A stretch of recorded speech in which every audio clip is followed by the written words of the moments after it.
ปิ้งปลาเป็นไงตำฮงเราตำฮงพี่น้องกินกันเลย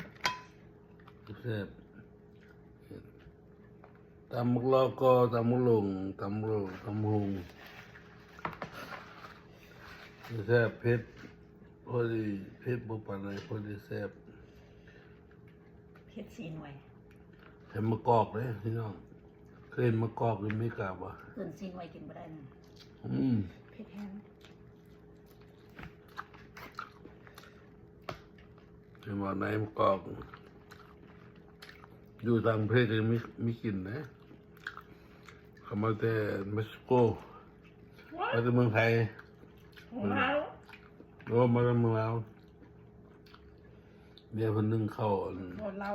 ใช่เนี่ยหม้อนึ่งใช่เนี่ยหม้อหุงข้าวเหนียวดีแซ่บ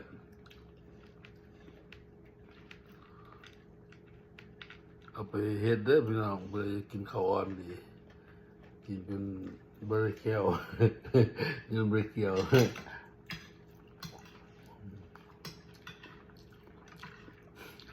อ่อนดีเลยมันปั้นในชิ้นมือเราเนี่ยเลยชิ้นหมู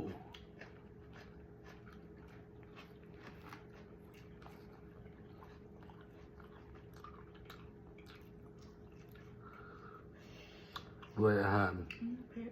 ให้มันกินเยอะแยะ4 เม็ดมีเผ็ดเลย4 เม็ดนึงกินหน่วยละกินหน่วยหนึ่งหมดนะเยอะแต่ว่ามันเผ็ดโอ้ตัวขึ้นหน้า